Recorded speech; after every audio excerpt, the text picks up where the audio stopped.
Hey, I'm Jess, a London travel expert, and in this guide, I'm going to share a mini itinerary I've made for one of my favorite YouTubers, Ali Abdaal. This is part of a video series where I pick some of my favorite YouTubers and your favorite YouTubers and tell them what they should be doing in London based off of the limited personal information that I'm able to pull from their videos.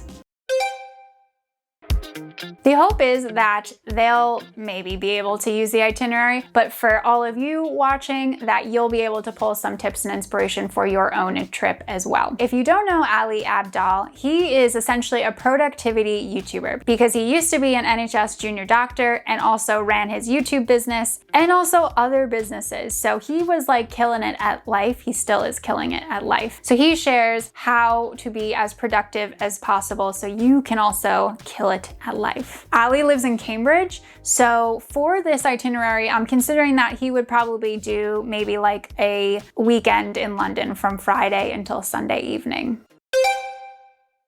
So what type of traveler is Ali? Researched and structured. He loves to do his research. He loves taking notes in Notion. He is definitely a plan maker, and I think that reflects in his travel planning too. He would definitely have a Notion list and chart and a bunch of other stuff for a specific weekend in London. You know, you could see it. Mid-range budgeter. So Ali does very well for himself, but he's really good with his money. So he probably wouldn't blow it all on a weekend in London. So I'm considering that he's probably at like the mid-range of budget, because if he finds something that he likes, I think he would be willing to pay for it, but he likes to stick with stuff that is good value. Comfort zone pusher. He likes to do things out of his comfort zone, like singing lessons, and he's currently being coached on how to draw better because he wants to draw people and figures better. So we'll keep that in mind. Learner and reader. He loves reading books. He loves learning things and like flexing his mind. And he's also notably a huge Harry Potter fan. Coffee fan. He likes his coffee. From his vlogs, I can see when it's not locked down that he likes to go to different coffee shops and get some work done and try the drinks there. So that will be worked in.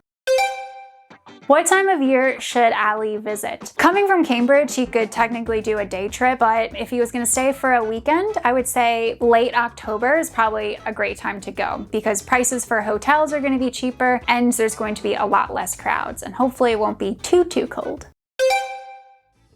Where should Ali stay? Okay, so there is one place that is really great for Harry Potter fans because they have what looks like Hogwarts rooms. This is the Georgian House Hotel, but they're fairly expensive. It looked like they were about £300 per night, which I don't feel like for a weekend trip to London, Ali would pay. So instead, I'll recommend a hotel that's good value, fairly central, and is practical, but still cool. So that would be the Citizen M Hotel Bankside. This location is good because it's pretty central. You can hop on the tube or a bus to get a lot of places in central London. It's also really easy to get to from King's Cross or Liverpool Street, which is where his train from Cambridge will probably go into. And for October, I was seeing double rooms for about £150 per night, which is pretty good for central London.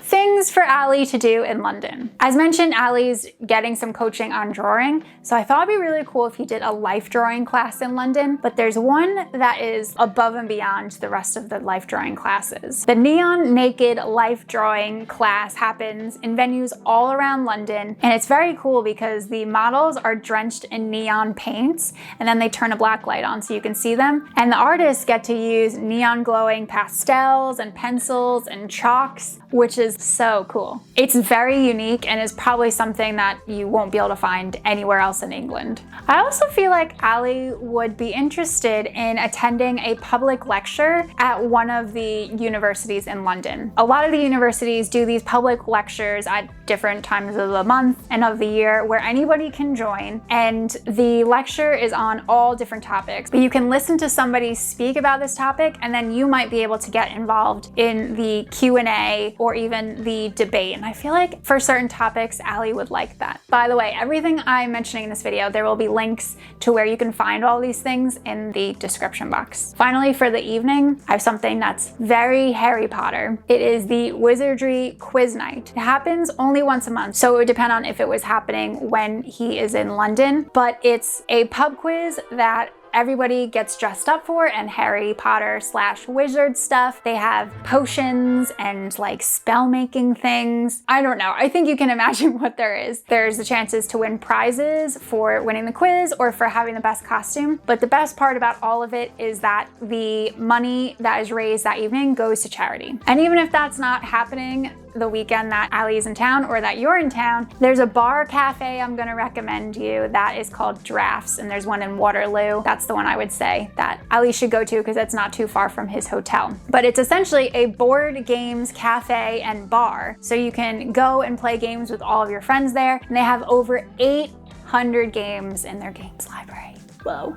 Ali likes a good board game, so I think he'd like this. For shopping, Ali doesn't really strike me as a guy who loves to go shopping for the usual stuff, but because he's such a big reader, I think that he would like to go to Cecil Court. This is a quaint little alley that's lined with really old bookshops. You can find antique books, rare books. They have sheet music, which Ali's playing piano right now, so he might be able to find some nice sheet music to take home with him. And of course, as an HP fan, it is said that the inspiration for Diagon Alley came from Cecil Court. Food and drink. Okay, so I'll give some restaurant recommendations, and I won't give bars and pubs because I don't think Ali's a big drinker, but I'll switch those out instead for some cafes and coffee shops he might like. There's a place right by Ali's hotel called Where the Pancakes Are. Great spot for anyone in this area to go and get some breakfast. Obviously, they serve pancakes and they do coffee and smoothies too. Ali's hotel is also about a 15-minute walk from Mercado Metropolitano, which is in Elephant and Castle. And this is this amazing indoor/outdoor food market with over 40 vendors selling hot meals that you can buy and then sit at communal tables to eat. The cuisine is from all over the world, and there's also even a microbrewery here. And after Ali is done browsing Cecil Court, then I would say he could go for a lunch or an early dinner at Jack, which serves Persian food in a teeny little restaurant that's decorated like a traditional Turanian food spot. My tips for going here is to book to sit at the bar so you can watch them cooking and making all the breads and different dishes that go out, and absolutely order the black chickpea hummus. It is so good. And just around the corner from Jack for an after meal coffee is Bar Italia. And you'll see that Bar Italia was featured in my Londoner guide to Soho that I filmed with Ali from Papa Teach Me. Ali said that all of his Italian students always say that Bar Italia has really good Italian coffee. It's definitely a bit of a hole in the wall, but it so reminds me of what like cafes are like in Italian cities. Oh, and the tiramisu there is very good.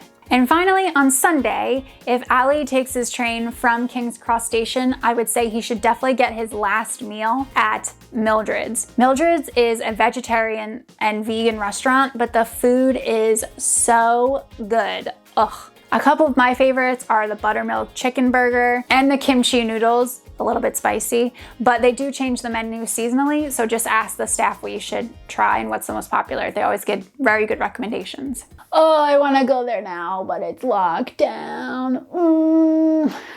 They should give Ali plenty to do on a weekend in London. And let me know, what other YouTubers do you want me to make itineraries for? And to watch other videos in this series, click the box that's popping up right below me.